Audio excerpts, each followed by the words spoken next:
Ohio. Ohio is supposed to be for lovers, but apparently Ohio is for cheaters and saboteurs that we cannot see. That's right. It was a wild night for WWE with Extreme Rules. A very chaotic ending to a show where people thought Finn Balor may have actually beaten Roman Reigns for the title. Rick Ucchino is with us right now in Ohio. We're going to be talking to him in just a second. We're going to get your comments on screen. Let us know what you thought of WWE Extreme Rules. It's our live review right now. Watch out, watch out, watch out, watch out! Watch out. What's up, everybody? I'm Kev Kell. I'm Jeremy Bennett in Nebraska. And more importantly, we have Rick Ucchino at Nationwide Arena, which just wrapped up with Extreme Rules. Let us know what you thought of the show. Share the link or you stink. Get your ratings on screen. Jeremy, you'll handle those. But let's go to you quickly while we still have a good signal, Rick. What was the live feel in Columbus tonight? Well, I'll tell you what. If you would have told me the biggest pop of the night would have been them pulling a table out from under the ring, I would not have put money on that. But this crowd was hot for tables all night long. Actually, they were kind of hot for Extreme Action. And I can't believe WWE did it, man. They went an entire Extreme Rules pay-per-view with one Extreme Rules match. Kind of a bold choice, but I think they delivered. In the end. Oh, we got Chris Featherstone. Oh, we got to run in. We got to run in. The good doctor's here. Dr. Chris. What's up, Chris? He's got that barbed wire bicep always coming at you. A hot crowd tonight, though, in Columbus. They were really teamed up, weren't they? Extremely hot crowd. From the get-go, for especially the pre-show match tonight, which got moved off of the main card for reasons unbeknownst to me, that crowd was white hot for Liv Morgan. Really happy when she got the pinfall. Then you get that New Day match, and we were off and running. There was barely a time tonight where the crowd kind of seemed out of it really at all. And until that table spot, to be honest with you, the biggest pop of the night was for WWE's new top heel and Becky Lynch. Yeah, it's a possibility there. We'll get into all of it, but I mean, other hits and notes. What were something that maybe the TV audience couldn't experience that you got to experience live that people would be interested in at all, Rick? Is there some things we saw in the pre-show? There's something you saw in an entrance, something we couldn't see on TV maybe? Lost a little bit of Rick. Maybe Rick will pop back in there. Jeremy, your take. This was a wild one. A wild ending. Rick just joining us there. Hopefully he can hear us again. Rick, can you hear me, buddy? Rick? All right. We'll roll with it, buddy. We're live, pal. We're live. We're live, pal. People did not like this ending. Let's talk about it. The main event here. Got me? We got you, Rick. What was the reaction to that wild ending right there? Roman Reigns retaining, the Finn Balor, the Demon, getting to come back and have this wild entrance play, almost like he had reintroduced himself in the match. He fended off the Usos. It was a chaotic match, going through tables, taking the finisher, and then the turnbuckle kegs, right as he's about to hit a coup de grace and win the match. What did you think of it? It almost seemed like the air got sucked out of the room by that ending. Are you talking to me? Yes. Oh, okay, yeah. It kind of did, to be completely honest with you. And the crowd was way into it, man. When they started doing they playing the heartbeat. And then Finn's kind of like, pulsating on the floor. And then all of a sudden they hit his music and he pops up. Everybody in that crowd thought, this is it. Finn's going to win. He's going to find a way to top the Tribal Chief. And then, inexplicably, the top rope kind of just comes loose. I don't know how they explain that. Maybe they call it a freak occurrence. I'm not sure. You knew the Usos were going to get involved, right? Like, I don't know why I always forget about them until they show up. And then it's so obvious that they're going to get involved. But yeah, that ending was a little weird. I think everybody was surprised by that. And honestly, Finn took kind of a tough landing. So I think that might have been why also the crowd kind of got taken out of it just a little bit. Yeah. Hey, John Paul Studdard said the crowd seemed dead. I could not disagree with that more. You were there live, Rick. They were not dead. Oh, hell no. Oh, hell no. Rewatching that. up your volume, sir. Crowd was hot from start to finish. Rewatching that turnbuckle mishap in slow mo, it looked like they practiced it, because I think if watching Balor land in slow mo, it looked a lot better in slow mo than it did in real time. So I think he was prepared for it and took it the way he should have. So I know when he went up to the top rope, I was noticing that he was having a lot of he was having trouble balancing. Yeah. Like he's usually pretty fluid when he goes up to the top rope, and then all of a sudden he's like, he can't get his balance, and I'm like, what the hell's going on? And then the whole thing just broke off. And I'm like, that would be why. We on TV couldn't see Finn at all because of all the smoke and lighting. We literally could not see Finn on the top rope until they turned the lights back on. Oh, I'm sorry. Oh no, you're good. Sorry. I got fans. You know, I got. Oh, you don't apologize. Got fans. Talk to him, baby. Talk to him. Talk to me. Talk to me, baby. What was the question? Well, Rick, we couldn't see Balor on TV with the smoke and the lighting. He was completely covered up on that turnbuckle. We couldn't even see him at all on TV. Yeah. So, I got a great shot of him plain as day. I mean, he took that slow walk up, but it's like as he gets in that crouch position and then he like slowly starts to stand up. Yeah. As he's standing up, he's wobbling, and he wobbles several times. I'm like, dude, are you all right? And then the whole turnbuckle just kind of collapsed on him there. Michael Cole gave him the kiss of death anyways. As Balor was making his entrance, he stated that as the Demon, he has never lost in WWE. Well, he has that, but I guess he has an excuse. Me personally, I would have liked to have seen him kicked out of that spear. Yeah. And Roman had to give him another one. Yeah. I think that just added just a little bit more to it, maybe protected the Demon just a wee bit more. But I don't know if you're WWE. I don't know how you see the reaction that Balor got tonight and go, we like, you have a main event star in Finn Balor. I don't know how you don't know that. Judging off of the crowd reaction tonight. Same with Liv Morgan, by the way. Yeah, everything was so set up with once he went into God mode, everything was so set up that made you feel like, oh, they're going to pull this trigger. And Balor's going to win. Yeah, they got me. I was on the edge of my seat. I was on the edge of my seat going, he's going to win this damn thing. I thought they were going to go through with it. And then that janky ending. So, it's going to be interesting to see how they explain that. If maybe, exactly. So you could complain about it, but he's a heel, and you're not supposed to like a heel getting away with the title. But maybe, that's the mark part of it, right, guys? So maybe they explain it with somebody saps a new opponent for Balor, sabotage the ring. Maybe that's how they play it off. It certainly will play into the storyline, though. And it was interesting that WWE wanted to pull an angle here, as we have cool background music in the background there with Rick. That's pretty sweet.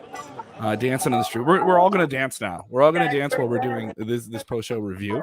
Also on the show, we saw the Smackdown Women's Championship with a very wild ending with Sasha Banks coming out there and interfering. A lot of interference tonight in the big main event matches. What did people think of Sasha Banks showing up? Because people lost their minds when she hit the ring. And, of course, unfortunately cost Bianca Belair a championship opportunity against a very heelish now, certified bad girl in Becky Lynch. Yeah, I obviously people are always excited when they get to see Sasha Banks, and it was nice to see her kind of make that run in there. I think we were all just kind of stunned that she did it before the match ended, because we were all like just enthralled with Bianca Belair lifting Becky Lynch up, and it looked like she was going for the KOD out of the disarmer, which was insane. Bianca Belair put on a show, an absolute damn show tonight.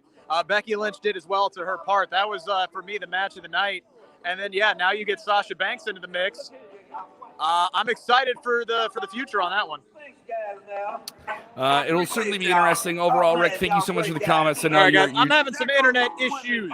There was a perfect time here. Perfect time, buddy. I'm going to bounce. All right. Thanks, out Rick and I every Thursday on Inside Cradle, and so much more. Rick also on air for WLW in Ohio as well. So check out his stuff. Give him a follow at Rick Cucino over in the Twitter machine. Lots of stuff from him here. Let's jump into that SmackDown women's title match. Absolutely loved it. A lot of fans with different takes on this here. Other people sounding off about different things they liked on the show. Here we go. Duracast. So I guess Lynch versus Belair versus Banks at Crown Jewel. Where do you go next? I mean, obviously Belair inserted herself in this, got physical with both Belair, Sasha Banks attacking both of them at the end of the match.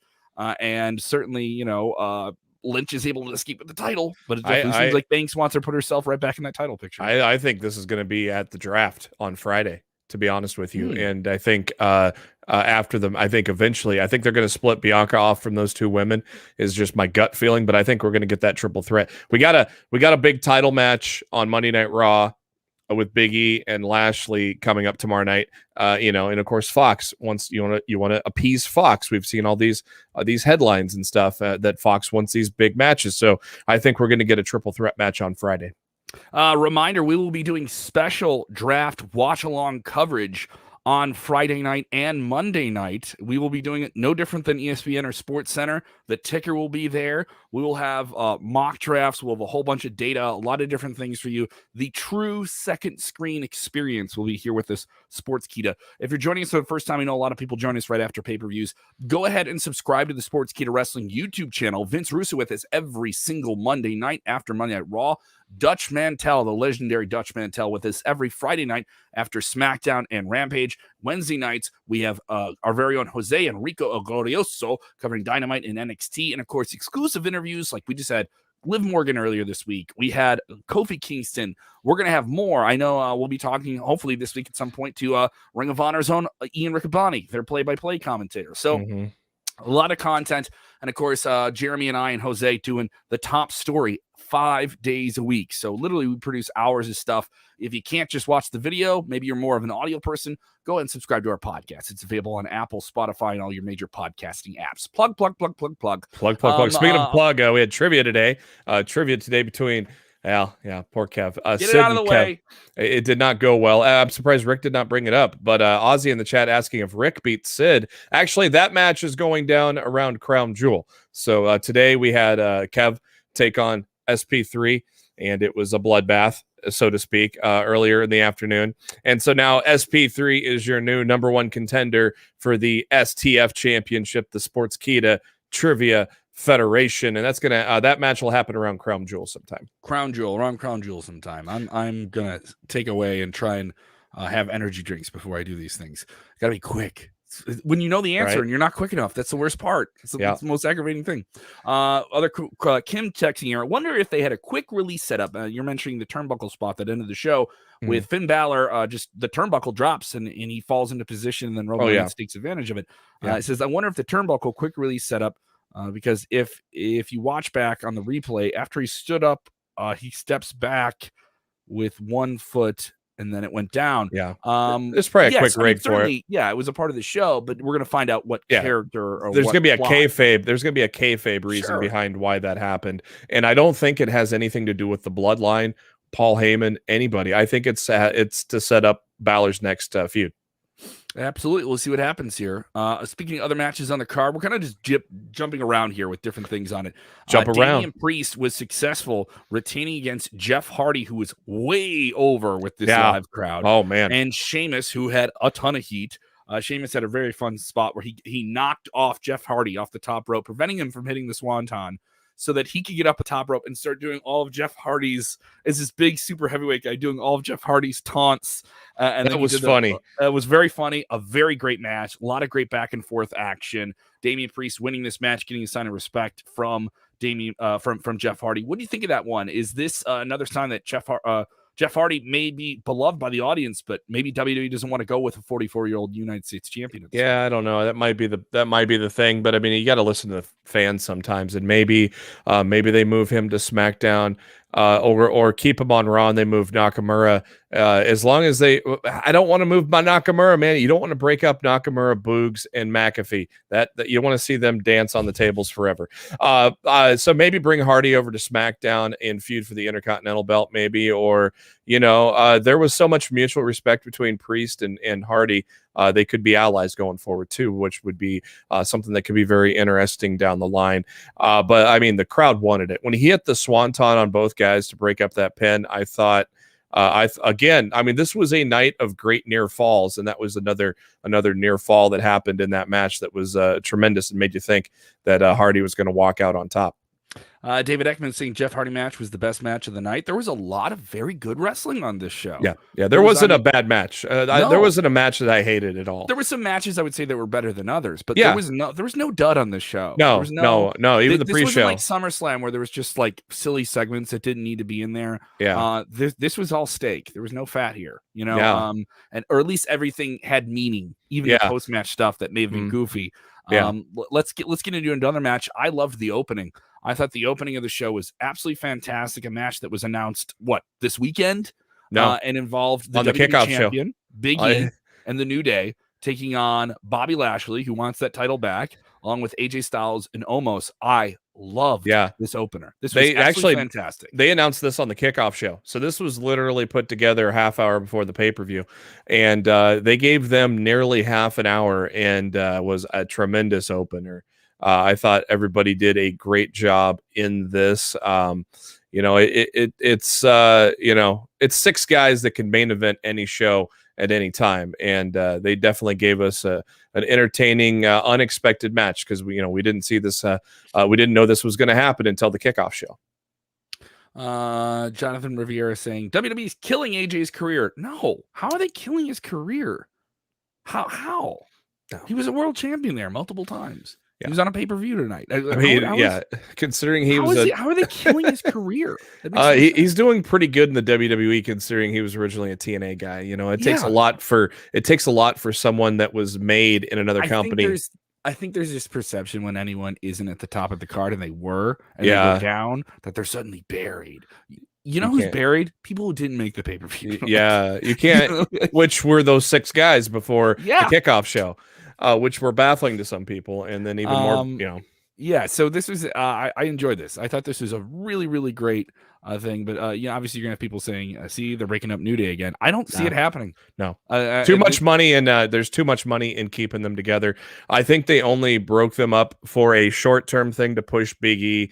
Then the pandemic happened, so they didn't have to rush them back. And I said this on my podcast and on various shows throughout the whole pandemic that as soon as crowds got back, they were going to get put together. And sure enough, Big E wins Money in the Bank, and here you go.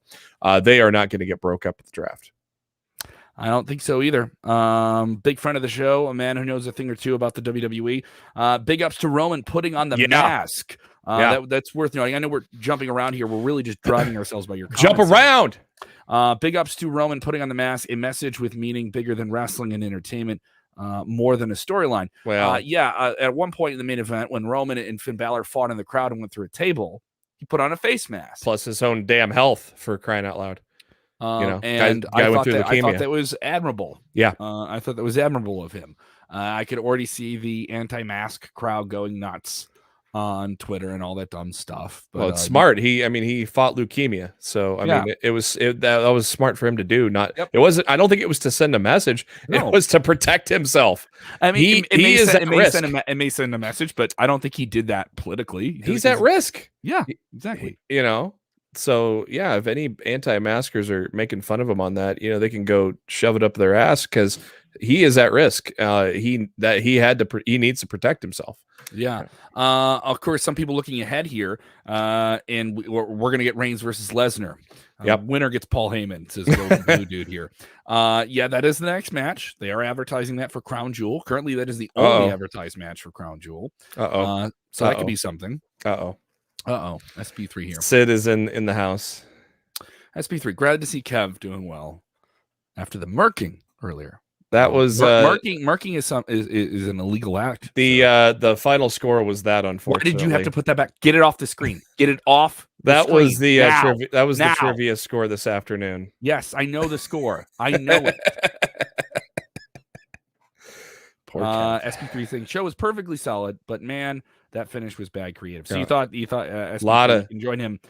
Sid is with us all the time here, and of course he whooped my ass real hard today in trivia. So he says bad creative. I have not seen a positive thing on that turnbuckle thing. So you think people hated the ending? It was was a fantastic match. Yeah, I've not seen though a positive reaction to that turnbuckle thing. I think it was because it was such a great story that was being told when Balor went into God mode. That was just the perfect way for him to win the title. That was just the whole run, the whole defibrillator type of deal, and it woke him up. And then the run he went, drop kicked Reigns through a table, had him set up for the coup de grace.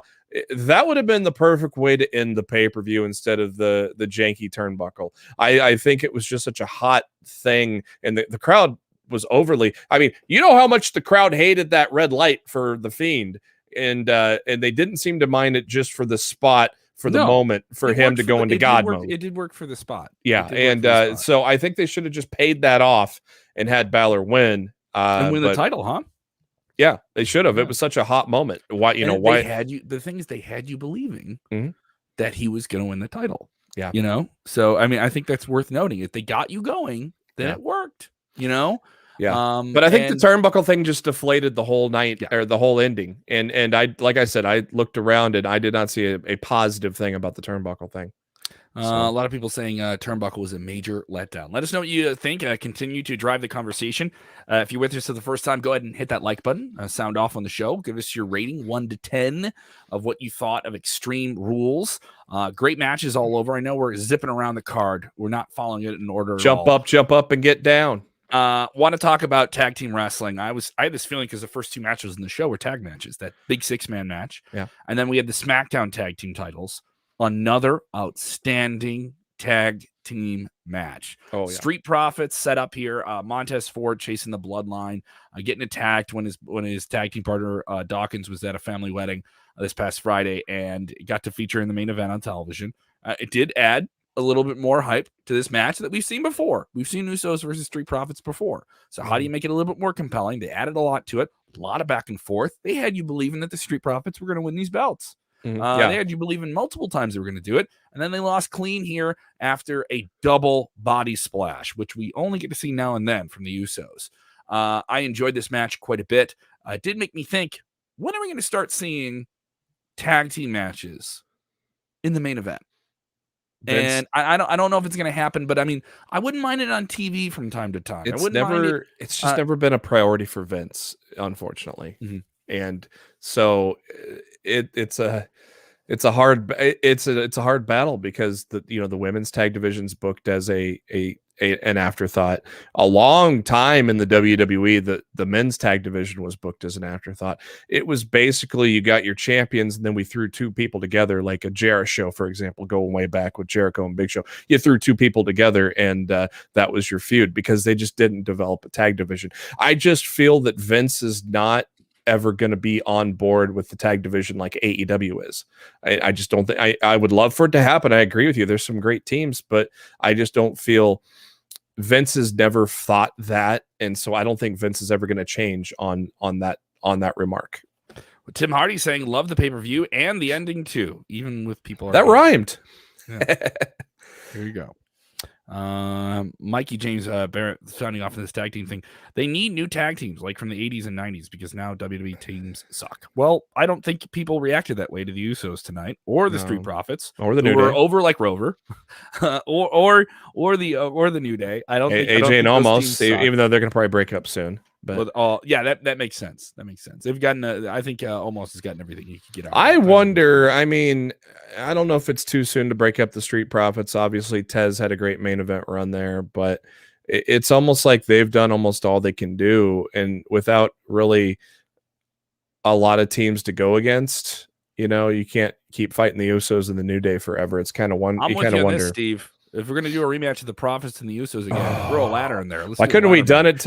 Why couldn't we done that tonight? Extreme Rules, man. It was an extreme show. I remember somebody said WWE presents regular rules. I thought that was pretty cool. I mean, I guess the triple threat you could have called that on no DQ, but they didn't really go extreme too much on it. Duracast75 saying, was the Lily ending the worst part of the night? Is the ending? Is this the end of the current? No. Let's get into this. The Raw Women's Championship, a very rare Alexa Bliss match. Now she's featured a lot on television. She kind of has all of the spookiness now of the Fiend character. She now has that gimmick. She has the Lily doll, which is supposed to be possessed and stuff like that, and she has it out there in the ring. She loses in a I would say a solid match. I wouldn't call it the best match in the show, but a solid match nonetheless. It's good. But they then have her lose it that Charlotte Flair ripped up her doll. Lily, and Alexa loses her mind about this and puts a tablet in her mouth that makes her foam, but Alka-Seltzer. Obvious. Alka-Seltzer. Little Alka-Seltzer. Plop, plop, fizz, fizz. Yeah, it was maybe she ate something before the match. And I'm plugging everything tonight, man. Alka-Seltzer, House of Pain. Exactly, all of it. Let me know what you think. I thought this was definitely if you want to talk about the worst and the biggest letdown of the show, this dragged on for a little bit too long after the match. It seemed a little goofy. And unless they were going to do some real gaga and present a new character or a live version of Lily, as I saw Jay Washington, shout out to Jay Washington.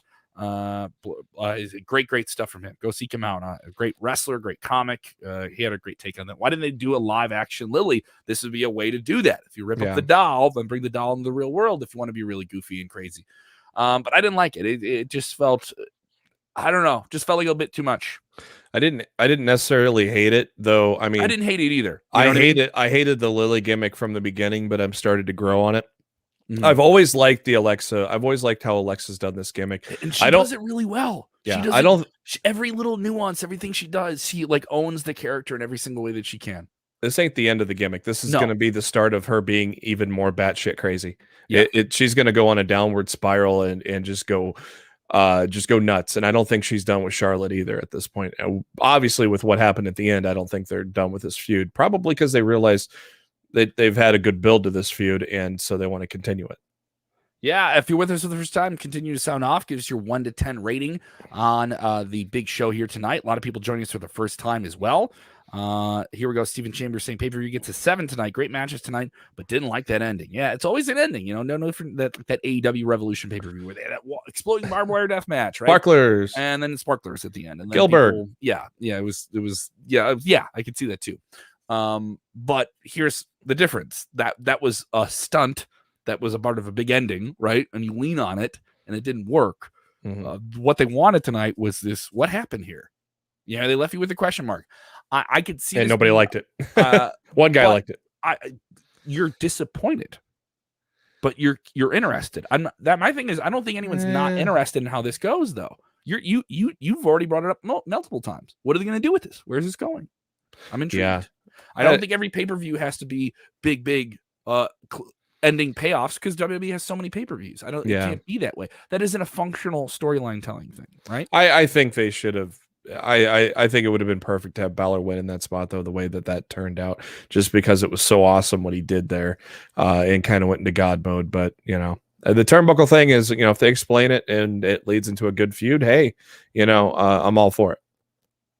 Jumping back to the women's angle, I know we're all over the place. Anthony Montazzo, Becky Lynch retaining in the Smackdown Women's Championship with Sasha Banks interfering. Sasha Banks returning to the WWE. We have not seen her in quite some time. Is this the first time we've seen her since WrestleMania? Maybe. No, she's been back since then. Yeah. No, we just haven't seen her in a few months, right? Yeah. So Kevin and Jeremy, do you guys think in the future Becky might have to change her gear wearing pants? Top Sasha has with her gear. I don't think it really matters much. I mean, with the women, I know there's a big thing on who has similar looks in terms of hair and gear, and that's a big thing I hear from female wrestling fans. Is they don't want anyone to have similar looks. They want everyone to kind of look and stand out differently, and you hear that with male wrestlers, anybody, So I don't think that's really a driving factor, but obviously Becky going for a different look, different in-ring style, but still using all those different finishers. I thought she had a great match. This is her first really full-fledged match in WWE since SummerSlam. And not just doing angles and promos in the ring. I thought she looked great. She didn't look winded. She didn't look rusty. She looked very, very ready for this. Very, very ready for this here. What other matches you want to cover, man? Well, what do we got left? We got the kickoff show, and we already covered the 6-man. We covered both women. We covered we covered everything except for the kickoff show, actually.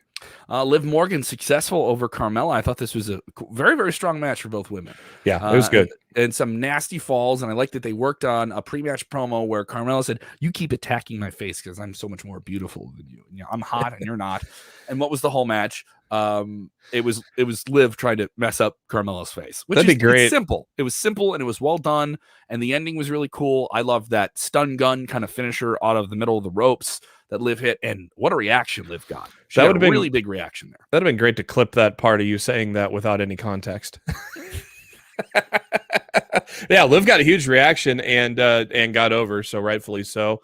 I know there were some people, especially Rick Ucchino, who's a big fan of Liv, were mad that this got bumped into the kickoff show, but at the same time, I guess something had to. I figured you could have just thrown a match together on the kickoff show, much like you did with the 6-man, where you put that together last minute. But they gave that 6-man nearly 30 minutes as well, so it wasn't like they were going to add another match to it. And for a show that was just announced, you know what I mean? Yeah. For a show that was just announced, but it didn't. I don't mind that. I like that on a pay-per-view of like a big match with some on paper, a match this big, right? Yeah. Maybe that doesn't have to be built up to, but you already have the guys, you already have everyone who's involved in the active storylines and they're actively on television. You know? And I don't think being on the kickoff show is necessarily a bad thing.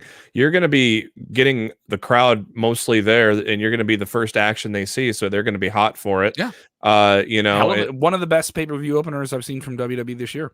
I mean, maybe not everybody watches the kickoff show, but I'm sure a lot of people probably tune into the last 15 minutes knowing that's when the match usually is. So yeah, that makes sense. Christopher Ryan Cooper is saying he gives the show an 8 out of 10 for WWE Extreme Rules. I was going to give it an 8.5, but I can't get over that ending. But a very solid pay-per-view. So I mean, 8 out of 10, that's a pretty solid rating, right? It's not bad. That's about what I'd give it, because there wasn't a bad match out of the bunch. That finish might have killed it for me a little bit, but other than that, I didn't hate anything in the show. I didn't really even hate the Charlotte and Lily thing, because I think that's going to lead to more things, and they've had a good feud already. So I'm not going to hate that continues possibly. Maybe, maybe with the draft, maybe we get a Liv Morgan push against Charlotte Flair down the road, maybe, or something. I know that people want to see Liv get pushed, and she's deserved it at this point. Derek 75 coming back at us saying, I really enjoyed tonight, maybe even more than SummerSlam, but a major complaint is only one Extreme Rules match on Extreme Rules. I can agree with that. That makes sense here. Mr. James Espanto Fernando Tagay, who's been with me for years. Thank you so much, James. Says, what a decent pay-per-view, 7.9 out of 10. Turnbuckle, right? The turnbuckle kept it from an 8. Yeah, who did it? Who's behind the turnbuckle? I want to know who everyone thinks is behind Turnbuckle Gate. The Fiend. You think that? Oh, is this how they bring back the Fiend? Well, the Fiend did tweet. Wyatt did tweet tonight. He posted a picture of the Wyatt family standing off with the New Day inside a cage. And then he also responded, I think it was Wrestling Inc. or something, was asking a question about the red light. You'd mentioned that Rollins hated it, or mentioned that today, and they were wanting some answers on Bray's side, and Bray responded to them saying, you will hear from me soon. So about his thoughts with the red light. Roxanne. What does that mean? You don't got to put on the red light. Yeah, so a lot of people talking about this. Mike texting, didn't like the show. Boring pay-per-view. Roman sucks. Can't win by himself. Yeah, I'm getting a little tired of the Uso interference, but we didn't even just have Uso interference. We had Heyman interference. We had the Usos. We had red lights. We had a lot of gaga. We had mysterious turnbuckles. But who's behind? You said you could be Finn Balor. Who else that's active in WWE right now you think could take on that role of being someone who took the screws out of that turnbuckle? It's hard to kind of pinpoint it, just because you got the draft coming up, so you don't know who's going where. So that kind of makes things hard of where to predict, because there's so many people in there. But DJ Eric Montgomery, what match would you get?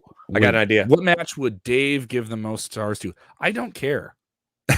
I got an idea. Karrion Kross. Karrion Kross. Yeah, could be the man who screwed. Could be Karrion Kross. That Karrion Kross might have sabotaged. It's carrying over their issues from NXT. I could see that being a good feud. As they're finally kind of building Kross back up with some good vignettes. So If they could just get rid of that S&M gear, we'd be a little better off. But he's coming out looking like he just left the sex dungeon, but fire off your questions here about WWE Extreme Rules. If you have questions about what's going on with WWE, we'll answer these live and go with these live and get you guys on screen, because especially with pay-per-view shows, people want to know, all right, you just ended a chapter, where are you going next, right? Especially when James puts you over like that. Oh, thank you so much, James. I appreciate that. Thank you, James. Brenda with a question here. I want to get this one back on screen. Do we see Roman dropping the title to Brock at Crown Jewel? Well, my thing is, I didn't even think the title was needed for Roman and Brock. You could have put the title on Finn for a little while. And that's what I predicted. But I think at this point, when you see matches like this, where you have a situation where it seems like Roman could lose the title and he retains it, that he's going to have this belt a long time. And he's already had it a long time. He's already had it over a year. I think he has this title at least into the early part of 2022. He hasn't been pinned since October of 2019 in a singles match either, by the way. So there's going to be a special moment where when he gets pinned, and which I thought was tonight. When he gets pinned, it's going to be a big deal. Which I thought was tonight after God mode started. But no, unfortunately not. But God can't stop turnbuckles. Man. He can't. James. The meat helmet. Just sounds so dirty. James saying that Karrion Kross is a meat helmet. Yeah. That sounds so dirty. I see some people in the chat agreeing, though. They like the Cross idea of Sabotage and Balor. I don't think it would be a bad idea either. No. Yeah. So a lot of different directions WWE can go in here. And I'm intrigued. You know, that turnbuckle ending was deflating, but immediately I was like, oh, where are they going with this? Yeah. Like I want to know what's going on. I wasn't immediately where they're going. I was immediately like, they better have a good follow-up for this, because this was a crap ending. if you're gonna do that, you better have a really cool ending, right? You better have a good follow-up to it. Yeah. So Overall, thumbs up show. I'm gonna give it a solid 7.5 out of 10. I got an 8 ski. I got an 8 ski for it. You thought it was better than I did. Yeah, I'll give it an 8 ski. Like I said, there was nothing that disappointed me in the show at all. Kickoff show to the turnbuckle. The turnbuckle was about the only thing I was really disappointed in. Outside of that, I can't think of anything, because I thought the triple threat was tremendous. I thought both women's matches were good. I did not hate the DQ by Sasha, because it was a good surprise. You know, we need to have some kind of surprise on the show, so there's your surprise. And the 6-man went almost 30 minutes, and that was just 6 men slapping meat, and it was a good time. Ask away if you guys have any questions here before we wrap up here. I'm enjoying where things are going. Obviously, we can talk about some other things on the show that don't really have to do anything with the ring stuff. What was going on with the beginning of the show with being able to hear multiple audio feeds and commentary? That made my head hurt. And that was very odd. And that was for a few minutes. Denise Salcedo, a friend of the show, said it had a great line because she speaks Spanish. She's bilingual, and she said, "Now everybody knows what goes through my mind." And then when the show starts and they go to the Raw commentary team, it's in French. We get the French commentary, and it's like you're hearing 2 commentaries at once. And I don't know if that was a Peacock thing or a WWE thing. Did you catch Pat McAfee's bit? When they did the opening match, right? And that was the Raw commentary team did that. And then they switch over to the SmackDown commentary team of Pat McAfee and Michael Cole. And immediately when they're on camera, Pat McAfee is just doing lines in different languages, like while Michael Cole is talking.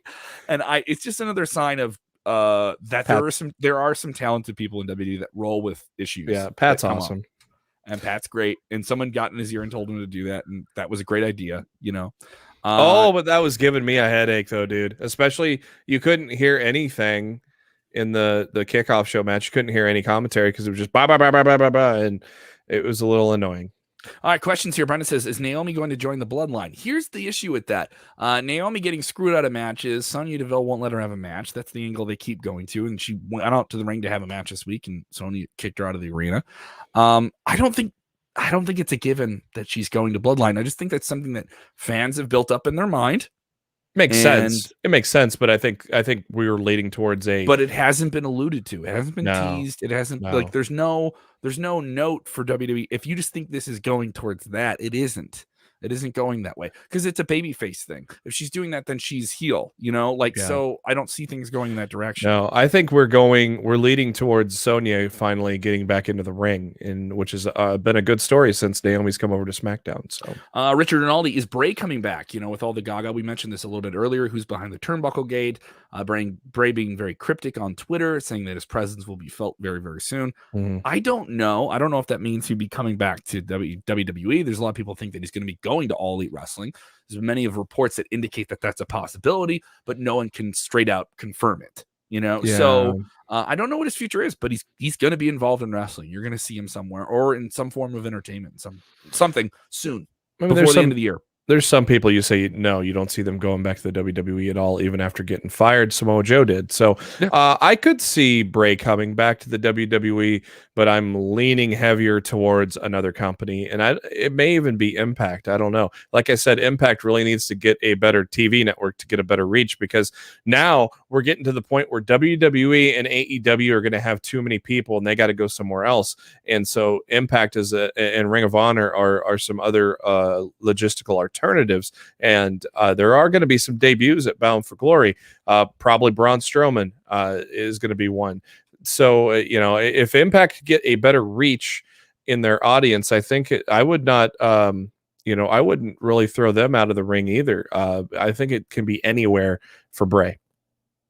Julio asking, when is Dutch coming back? Dutch Mantel is with us every single Friday night after SmackDown and Rampage. We had a great episode with him that just went up, and he had some pretty rough things to say about Rampage this week. He stayed up late.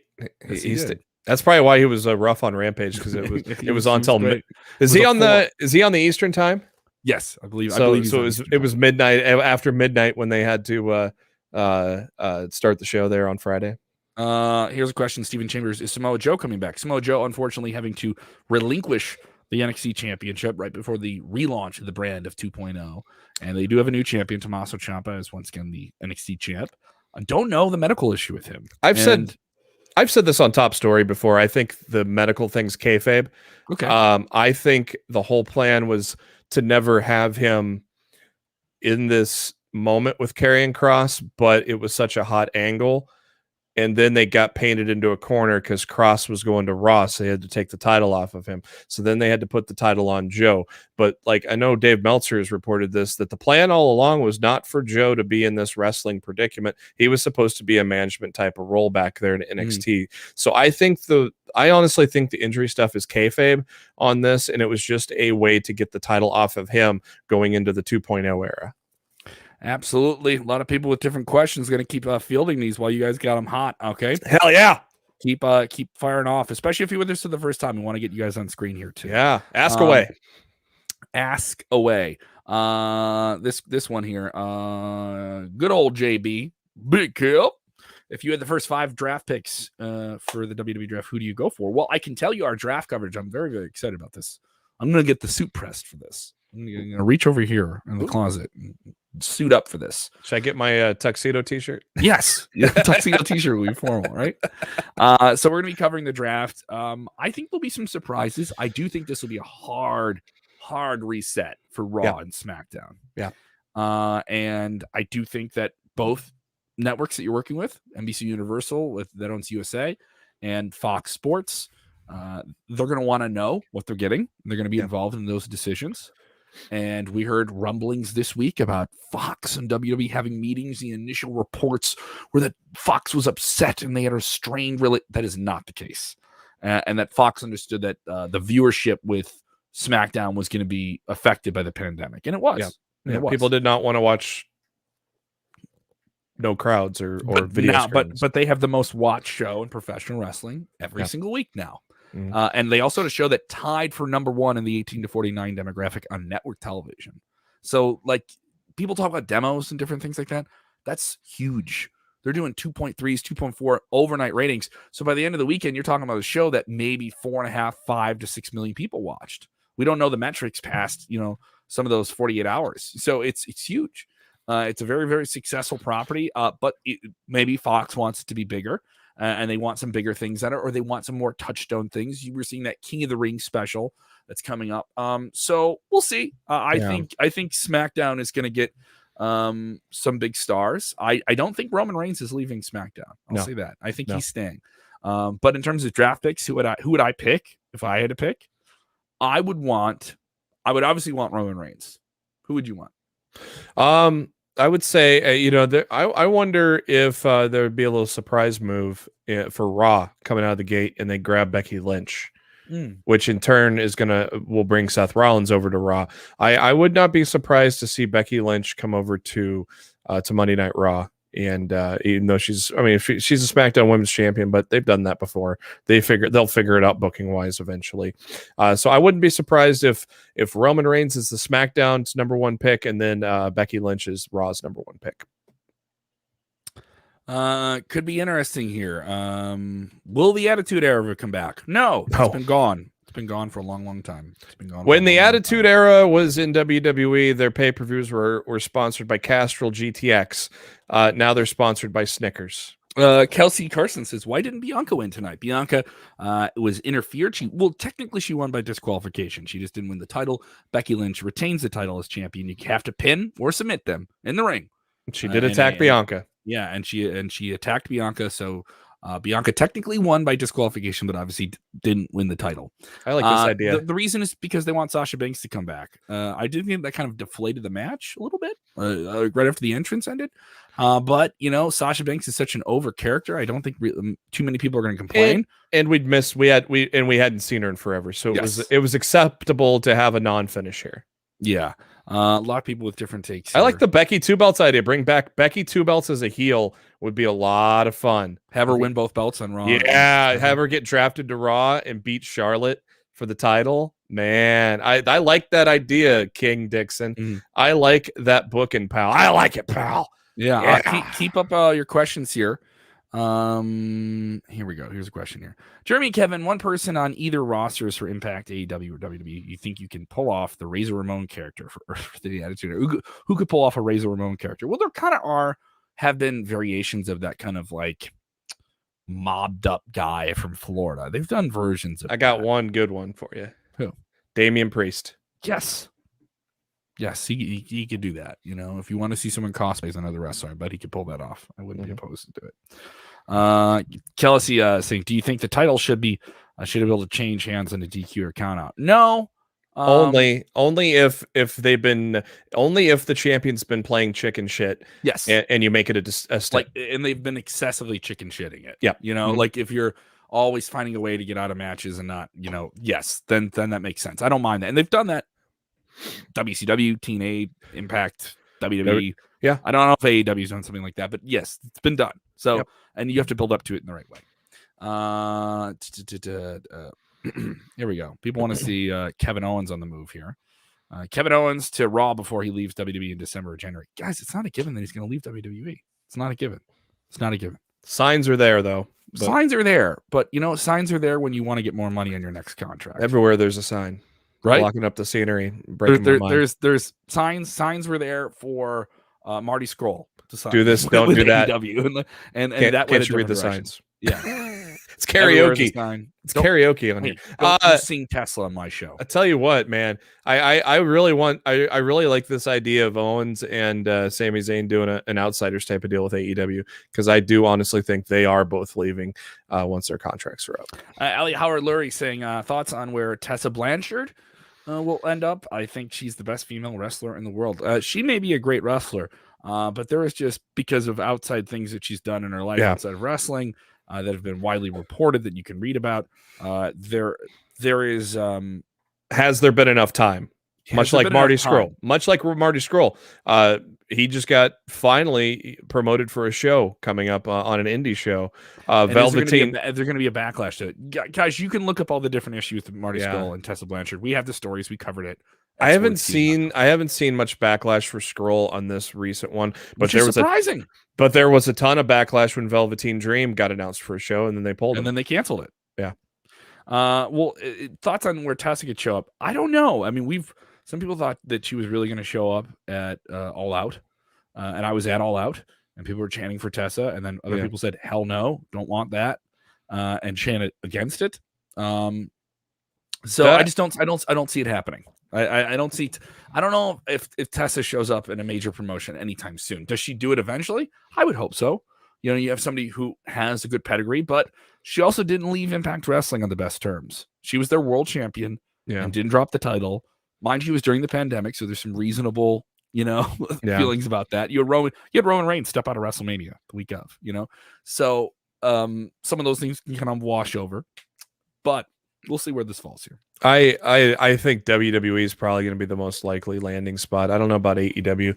It would be it makes sense with their dad being there, but at the same time, I don't think that's going to be a driving factor. But it would, it wouldn't hurt to have another star in that women's division in AEW, especially if they are coming up with the TBS championship here pretty soon. Certainly interesting here. A lot of questions here. Trying to keep up with these in general here. King Dixon wants to know, where is Asuka? Where is Asuka? We have not seen Asuka on television in months. She's hurt. She's dealing with some type of undisclosed arm injury, and we don't know how serious that is. That initially wasn't known while she was gone, and then people were asking, and then some photos kind of came online where she had her arm in the sling. So that's kind of all we know. Though WWE hasn't confirmed it themselves. Yeah, so some fancy cast, like an air caster or something, some big apparatus she had it in. So I see some other things here about the draft. Some people asking, are NXT talents going to be available in the draft? They have been in the past, and we have seen people get called up in the draft. I think you have 2 nights of the draft. You could do stuff like that. The first night will be on SmackDown this Friday coming up. That'll be October 1st.